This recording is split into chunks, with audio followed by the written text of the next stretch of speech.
There is a third door in my basement. The blueprints show 2. We bought the house 2 years ago, a 4-bedroom colonial in a quiet suburb outside Columbus, built in 1987. Previous owners, an older couple, who had lived there since the mid-90s. My wife and I are in our mid-30s. We both work from home 3 days a week, and last January, we finally decided to finish the basement, frame the south end, insulate, drywall, build out a proper home office. We had done a kitchen remodel the year before and knew the rhythm of it, the demo dust, the contractor schedules, the weeks of living in a construction zone. It felt like something we could handle. The basement runs the full footprint of the house. Unfinished concrete floor, exposed joists overhead, the furnace and water heater on the east wall, a utility sink tucked in the north corner. In the southwest corner, a storage room with a hollow core door, deep enough for seasonal boxes and the bins of miscellaneous things that follow you from apartment to apartment and never actually get opened. 2 doors total, the main stairwell entry and the storage room. That matched the original blueprints we pulled from the county recorder before work started. That was the house as built, as it had always been. Our contractor started pulling drywall on the south wall the second week of January. He called me downstairs 20 minutes in.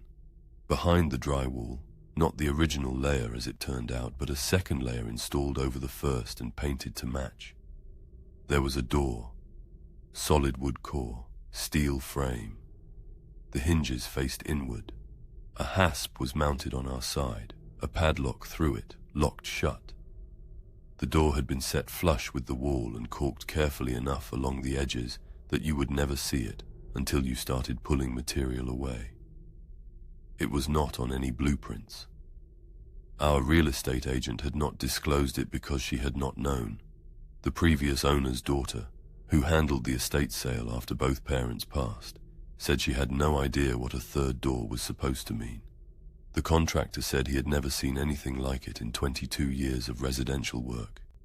He said that, and then he stepped back and waited for me to decide what to do.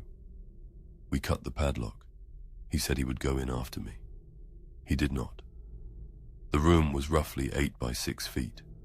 Concrete on 3 walls, exposed studs on the 4th where someone had started framing and abandoned it. No windows, no ventilation I could find. Inside, a military surplus cot with a sleeping bag spread out on it, not folded. 4 5-gallon water jugs, 2 of them half full. A camp toilet behind a sheet hung from one of the studs. A cardboard box on the floor containing 8 cans of food, a manual opener, a working flashlight, and 3 paperback novels with cracked spines, the kind of wear that comes from being read more than once. You know what a sealed room smells like after years. The flat, stale, dead-air smell of a space that has been closed for a long time. This room did not smell like that. The food in that box had a best-by date of March 2027. The water in those jugs was not old. Someone had been drinking from them. The batteries in the flashlight were fresh. I clicked it on, and the beam lit the whole room clean and bright. The sleeping bag was spread out the way you leave a sleeping bag when you get up in the morning and expect to come back to it. We called the police. 2 officers swept the house from the attic to the crawl space around the foundation and found no one. They photographed the room, bagged the sleeping bag, told us to change the locks on every exterior door. The lead officer said it was probably a squatter who had access at some point before we purchased the property. He said it in the calm tone of someone who has already closed a file in his head. You know how your house sounds at night. You know which noises belong to it and which ones don't. You know the difference between the furnace cycling and something else. That evening, after the police were gone, my wife told me she had been hearing the basement for weeks. Not the furnace, not the pipes. A creak, she said. Always from the south wall. She'd been writing it off as the January cold working on the structure. I went downstairs to check. The police had left the padlock hanging open on the hasp. It was locked now, from the inside. The man on camera 7 hasn't moved in 40 minutes. He is not one of our employees. I work overnight security at a large e-commerce distribution center on the east side of Akron, the kind of facility that runs 24 hours but drops to a skeleton crew after 10. My shift is 10 to 6. The security booth is a glassed-in room at the main entrance with a desk, a padded chair, a space heater, and a bank of monitors showing 24 camera feeds covering every aisle, loading dock, stairwell, and exterior angle of the building. The overnight floor crew is 4 people. I have their names memorized, their routes, what they look like on screen from 40 feet. You spend enough hours watching the same 24 rectangles of the same building in the same light, and you start to trust those screens the way you trust your own eyes. You stop questioning what you see. That is exactly the problem. Camera 7 covers aisle 11 on the main warehouse floor, a concrete aisle between shelving rows 15 feet high on either side, running about 60 feet before the camera's line of sight cuts out. At 2:14 a.m., I noticed a figure standing at the far end of aisle 11, near the edge of the frame. A man, grey hoodie, dark pants, hands at his sides, facing away from the camera. None of my 4-floor workers wear grey. No grey hoodies anywhere in our dress code, which is orange vests and dark pants for everyone on the floor. And the figure was not moving, not scanning product, not walking a route, not doing anything a worker would do at 2:14 a.m. Just standing at the end of the aisle with his hands at his sides, perfectly still, facing away. I radioed Daryl, whose route at that hour puts him closest to the main floor. I told him to walk aisle 11 south to north and check for anyone in the row. I kept camera 7 on the main monitor while I waited.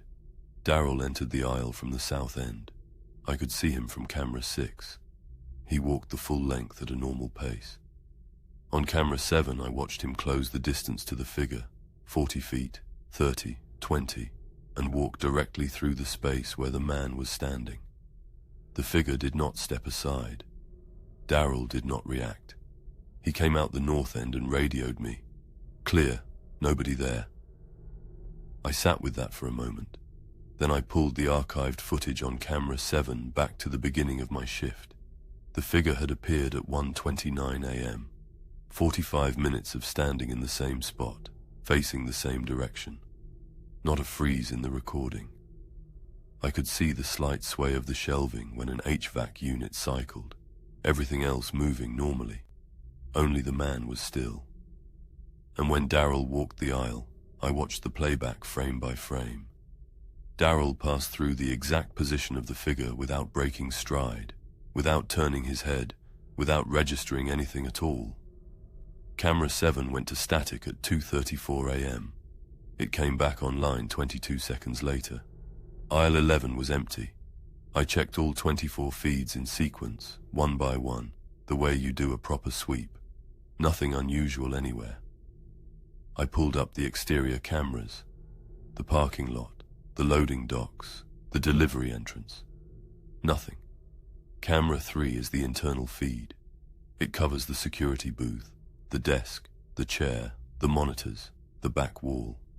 It is mounted wide angle in the upper corner of the room so that anyone reviewing the footage in the morning can confirm the booth was occupied through the night. I check it occasionally out of habit. The image shows me from behind. The back of my head, my shoulders, the glow of the monitors in front of me. I pulled camera 3 up on the main monitor. The man in the grey hoodie is standing 3 feet behind my chair, hands at his sides. I am looking at camera 3 right now. I have not turned around. My GPS has said 11 minutes from home for the last 40 minutes. I was driving back from my aunt's birthday dinner in Wheeling, West Virginia. A 4-hour trip I make maybe twice a year, long enough that I know the route by feel. I left at 10:30, hit the interstate by 11, and by midnight the traffic had thinned to almost nothing, and I was into the rural stretch that makes up the last 90 minutes of the drive. 4 lanes, sparse exits, nothing out there but tree lines and mile markers, and the occasional semi blowing past in the left lane. My wife had texted at 11 to ask if I had made it out okay. I told her I'd be home around 2. She said she would leave the porch light on and go to bed. I noticed the GPS at around 1:20. 11 minutes. I glanced at it and kept driving. At 1:35 I noticed it again. Still 11 minutes. I was moving. The speedometer said 72. The mile markers were passing at the right intervals, but the arrival time had not changed. I restarted the app. It recalculated and came back. 11 minutes. I switched to the car's built-in navigation, which runs off a separate system. 11 minutes. Different interface, same number. Both systems agreed I was in motion. Neither one would update the arrival. You know how you explain things away when you are tired at 1 in the morning. Satellite issue. Rural coverage gap. I kept driving and drank the rest of my coffee. At 1:52, I passed a green Jeep Cherokee on the right shoulder. Flashers going. Driver's door hanging wide open, interior light on, no one inside. I noticed it the way you notice something that is slightly off. The open door, the empty seat, the light left running, and I filed it and kept going. 20 minutes later, I passed it again. Same crumpled rear quarter panel on the right side, same interior light, same open door, exact same position on the shoulder. I had been driving at highway speed for 20 minutes between the two sightings. I went past it and watched it in my mirrors until the curve took it. At 2:09 I passed it a third time. I pulled over onto the shoulder and got out. The October air was cold, and there was no sound except the wind in the tree line and the distant hiss of the road. I looked at the highway ahead of me. It curved right, trees pressing in close on both sides. I turned around and looked at the road behind me. It curved right, the same direction, the same angle. A curve that turns the same way in both directions is not a curve. It is a loop. I had been driving this stretch for over an hour. I called my wife. She answered on the third ring, voice thick with sleep. I told her where I was. The rural stretch past Wheeling, I said. I think I missed my exit. I said it as calmly as I could. She went quiet for a moment, and I could hear her shifting, sitting up. Your car is in the driveway, she said. I can see it on Find My. It's been parked here since midnight. I looked at the road in front of me. The tree line, the dark, the Jeep up the shoulder with its interior light on and its door open and no one in it. I'm not in the driveway, I said. She said my name. Just my name. The way you say a name when you are trying to keep your voice steady. It hasn't moved, she said. It's been sitting right there for 2 hours. I am standing on the shoulder of a road I cannot leave. My GPS says 11 minutes. Somewhere there is a car that looks exactly like mine sitting in my driveway in the dark, and my wife is looking at it through the window right now. I'm still 11 minutes from home.